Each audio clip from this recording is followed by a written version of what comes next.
Monsoon लांबलाय, परिणामी नद्या कोरड्या पडल्या असून धरणातील पाणी पातळीनं तळ गाठलाय। त्यामुळे राज्यामध्ये पाण्याचं भीषण संकट निर्माण झालंय। मात्र कोल्हापुरातील आर.के. नगरमध्ये राहणारे दीपक देवलापूरकर हे मात्र पाण्याच्या बाबतीत निर्धास्त आहेत।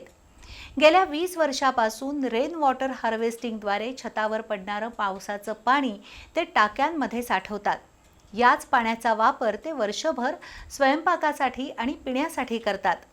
सध्या अजूनही 2 महिने पुरेल इतका पाणीसाठा त्यांच्याकडे शिल्लक आहे। पावसाळ्यात पाणी साठवून ठेवलं आणि बोरचं पुनर्भरण केलं तर पाणी प्रश्नावर मात करणं सहज शक्य आहे, हे देवलापूरकर यांनी दाखवून दिलंय। जून महिना संपत आला तरी मान्सून रेंगाळला आहे।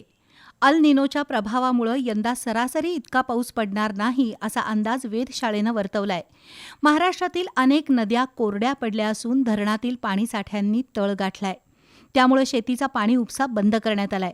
शिवाय पिण्याच्या पाण्याचीही तीव्र टंचाई भासू लागली आहे। अशा वेळी माणसानं वेळीच जागं होणं गरजेचं आहे। पाण्याची काटकसर आणि पाण्याचं पुनर्भरण ही आता काळाची गरज आहे।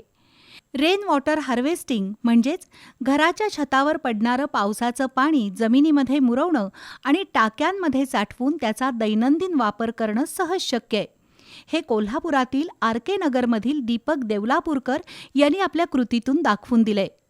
सन 2000 सालापासून त्यांनी आपल्या राहत्या घराच्या छतावर पडणारं पावसाचं पाणी टाक्यांमध्ये साठवायला सुरुवात केली।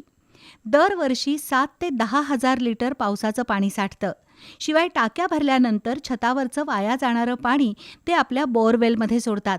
त्यामुळं बोअरला सुद्धा अगदी 25 फुटावर पाणी उपलब्ध असतं। पाण्याच्या बाबतीत स्वयंपूर्ण असलेल्या देवलापूरकर यांनी महापालिकेचं पाण्याचं कनेक्शन सुद्धा घेतलेलं नाही। पावसाचं साठवलेलं स्वच्छ आणि शुद्ध पाणी त्यांना वर्षभर पुरतं। वेदना होऊ नयेत म्हणून ऑपरेशन करतात। मग पण आपण असा विचार करत नाही की आपण जे पाणी पितो हे सगळं घाणेरडं आहे म्हणून।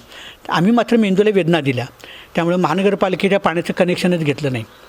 कारण पावसाचं पाणी जे धो आपल्या छपरावर पडतं, जमिनीवर पडून घाण गोळा करून मग पितो, त्याच्या जे अंतराळी झेललं तर त्या पद्धतीनं आमच्या छपरावरचं जे सगळं पाणी आहे हे सगळं एका 2 टाक्यामध्ये अगोदर साठवतं। 10 वर्षानंतर जरी प्यायचं ठरवलं तरी ते शुद्ध असतं। माणसं विचार करतात की हे शिळं झालं पाणी बाद आहे, शिळं पाणी वगैरे असा काय हा प्रकार नसतो। अतिशय ते शुद्ध कित्येक वर्ष ते राहू शकतं। तर त्याचा वर 2 टाक्या आहेत, त्याचं एक कनेक्शन डायरेक्ट आम्ही किचनमध्ये घेतलेलं आहे। ते किचनमध्ये रोजचा वापर त्याचा चालू होत राहतो। आणि ओव्हरफ्लो झालेलं पाणी आमच्या व्हरांड्यामध्ये पाण्याची टाकी आहे, ती 5000 लिटरची टाकी आहे। त्यामुळं वर्षभर पुरून देखील जर समजा पुढे 5-6 महिने पाऊस पडलाच नाही तरीसुद्धा आम्हाला ते पाणी पुरतं। सध्या सगळ्या कोल्हापुरात पाणी टंचाई असली तरी अजून 2 महिने पुरेल इतका पाणीसाठा दीपक देवलापूरकर यांच्याकडे शिल्लक आहे। पावसाळ्यात पाणी साठवून ठेवलं आणि बोरचं पुनर्भरण केलं तर पाणी प्रश्नावर मात करणं सहज शक्य आहे, असंही देवलापूरकर यांनी नमूद केलं। म्हणजे ऑक्टोबर एंडला टाकी आपली भरलेली मिळते। उरलेल्या 200 दिवसासाठी अंदाजे पाणी साठवावं लागतं। 200 गुणिले 15 ते 20 म्हणजे 3 ते 4000 लिटर आणि एक पावणा झाला तर 5000 लिटर। म्हणजे 5000 लिटर पाण्याची टाकी असेल तर वर्षभर शुद्ध पाणी आपल्याला प्यायला आणि स्वयंपाकाला अजिबात कमी पडत नाही।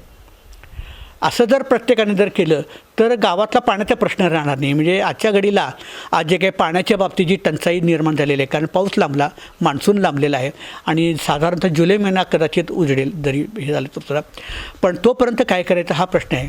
कारण नद्या सगळ्या कोरड्या पडलेल्या आहेत, पडत चाललेल्या आहेत। नंतर टँकरचा पाण्याचा पुरवठा देखील किती ठिकाणी म्हणून तुम्ही पुरवणार। आरोचा पाणी घेतात, पण आरोपेक्षा देखील आमचं हे पावसाचं पाणी हे शुद्ध असतं।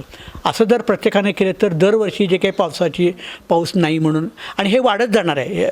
ज्यांच्याकडे पावसाचं पाणी साठवून ठेवण्याची सोय होऊ शकते, ज्यांच्याकडे बोरवेल आहेत, अशा नागरिकांनी जाणीवपूर्वक रेन वॉटर हार्वेस्टिंग केलं पाहिजे।